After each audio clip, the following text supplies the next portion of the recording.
In fact, they said they've been busy all night. This particular shift works overnight until 10 a.m. this morning. There you see the pilot taking off for us this morning. Speed, of course, is a serious factor when it comes to MedStar operations. Minutes count when it comes to medical emergencies. We all know that. And, of course, this is a very serious job that we're talking about. I have Tim Nixon on the ground here with me. He is a MedStar flight paramedic. Come on over here, Tim. I know we've got Bob up there, the pilot, circling around, and he's going to come in and land for us live in just a few minutes. But first, tell me a little bit about the MedStar operations, how it works. MedStar is the air medical transportation arm of Washington Hospital Center in D.C. We've been in existence almost 20 years. This one will be our anniversary. Done about 30,000 flights, mostly inter-facility flights moving patients from one hospital to another. Do you think that people would find that surprising, the fact that, because, you know, a lot of times when we think of the MedStar helicopters, we think of them going to rescue scenes, accidents, but that's really not the majority of what you do. It's really actually a very small part of what we do. Most people tend to think of us flying out to accident scenes, and that's probably the most visible and exciting part of what we do, but it is really a very small part. What is the area that you cover? We cover a fairly large area, all the way to the west, as far as Cumberland, Maryland, east to basically to the Atlantic coast. South we'll fly as far as Richmond, north a ways into Pennsylvania. It's a very large area. Stephanie, can you go ahead and radio Bob and tell him to come on back in for us so we can watch the helicopter land? And as we see MedStar come in, I know, tell me about your fleet. Is that right? You have 4 aircraft? We have 4 aircraft, 3 in service at any time. 2 newer helicopters like you're about to see. These are American Eurocopter EC-135s. They're new aircraft to the market just within the last few years. And then we have 2 older aircraft, BK-117s, that are really the workhorses of the air medical fleet. We actually have 2 helicopters that were among the first BK-117s in service anywhere. As we watch this helicopter come in for a landing, what makes this so state-of-the-art? Mainly the new avionics. You'll notice the tail rotor. It's a new enclosed what we call a Fenestron tail rotor. It's safer and a little bit quieter. The avionics are state-of-the-art. Autopilot, it's a completely glass computer-controlled cockpit. What about the speed? How fast can it go? Generally about 150 to 160 miles an hour. Now, how often do you guys really travel at that speed?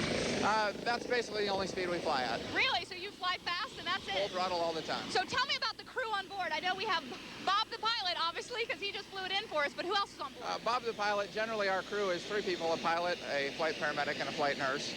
Our flight nurses come from an ICU background. The flight paramedics generally have 3 to 5 years of 911 experience before they come here. And you guys work an overnight shift, this particular crew? That's correct. So tell me what your night was like last night. I did 3 flights last night. The first was an accident scene response. The other 2 were inter-facilities, all within the D.C. area last night. On average, you go out about 3 times a night? From this base, generally 3 or 4 times a night, yeah. How critical is a service like this? If we didn't have an operation like this, what would happen? Patients that need to move to the tertiary care centers in the metro area would have to come by ground ambulance, so we all know the D.C. traffic. That could take hours longer than it takes this way. So when you're talking about an area like ours where traffic is a problem, congestion is a problem, this service needed even more. Absolutely. Not to mention, though, I guess the other key factor being that you're able to access rural areas that are so far out. That's right. We can bring patients in from a long ways away, bring them in and offer them the same modern medicine that residents of the metro area have. As far as the service of this helicopter, what's the maintenance that goes along with this?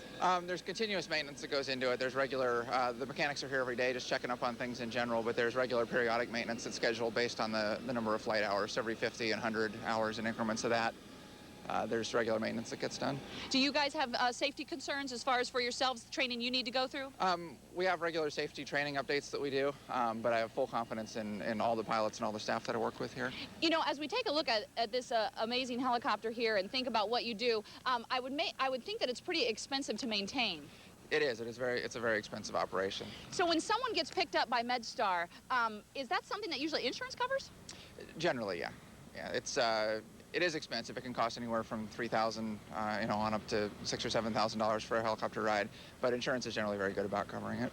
Well, Tim Nixon, thank you so much for giving Absolutely. us the background. We Thanks sure appreciate it. And I know you guys are busy. And in fact, Bob's going to be getting out of the helicopter here, and he is going to take us on board in the next hour, as well as the rest of the crew. Because when you think about the inside of this helicopter and you see the size, while it's a huge helicopter, you know, in the grand scheme of things, it's very small. When you think about that, basically inside that helicopter is an intensive care unit. So we're going to take a look inside coming up in the next hour as we focus on the speed of MedStar. Remember, fast is the only way they fly. Back to you guys.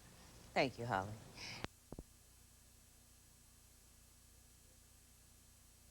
this job effectively. Well, take us inside the cockpit and kind of tell us what we're looking at and what really makes this so unique. Okay, there are several new features with this. We have the glass cockpit in here, which are digital displays on flat screens instead of the old analog gauges. They show us the engine, transmission instruments, all of our caution lights, all the electrical, fuel, and in addition to that, on the other side, we also have in our primary flight displays, which are all digital, onto the screen. It allows us, with this aircraft, we have autopilot. We can punch in the coordinates for a scene flight, and from that point, then we can fly directly without having to worry about missing where the spot that we need to go. We can fly direct. So this has technologically everything you need. In the back, I'm going to call in Tim Nixon once again, the MedStar flight nurse, paramedic, and you can kind of take us through the back because in essence, this is like an intensive care unit in the sky. Set up just exactly like an intensive care unit. So what do we got inside? We have all the equipment that you'd find in a normal hospital unit. We have a monitor that we can monitor blood pressure, EKG, respirations, several different kinds of pressures. We have a ventilator, a breathing machine for people that aren't able to breathe on their own. Radios above there, we can talk to basically any ambulance or fire department in the area. Back behind the seat, you'll see we have a couple of bags. That's where we stash all the equipment that we take with us so we can carry it around. So basically, this has everything you need. Is there any requests either one of you would make if you were getting your next helicopter to make it even better? Not really. We really carry a comprehensive set of equipment. Well, it's one thing to experience this helicopter on the ground, but we were fortunate enough in a safe scenario, a non-emergency scenario, to check this out in the air. So there we are taking off. So Bob, let me start with you. How quickly can you take off? Speed also a factor as far as you guys getting your work done efficiently and quickly. That it is. It helps us to be able to have an aircraft that once we get the word that we have to go, we've made our decision with weather. We meet the parameters that we have. We get out to the aircraft. We do the walk-around inspection. From the time we turn the battery switch on until the time we are able to have the throttles up to full power to be able to take off is a little over 2 minutes. Wow, that is pretty quick. That was me, the patient there, Stephanie, with her good bedside manner, making sure that I didn't get sick, which was a very good question. But as far as the paramedic crew inside, speed a factor for you all as far as obviously getting the patient stabilized when it's an emergency scenario. What's going through your mind as far as when you're transporting a patient? We do a lot of thinking ahead before we get to where we're picking the patient up at. We get a little bit of a report before we leave, so we can be thinking ahead what we're going to need to do for this patient and where we're taking them to. You know, I wasn't even hurt or didn't have any medical problem or anything like that, but still, it's a bit overwhelming as the patient inside there, experiencing the whole thing. I know, obviously, if it's an emergency setting, you know, someone may not be conscious, but for the times when people are conscious, how much do you have to interact with the patient as far as calming them and kind of letting them know what's going on? It depends a lot on the person. A lot of people are just excited to be along for the ride, flying through the nation's capital. I was nervous just going under the propellers there.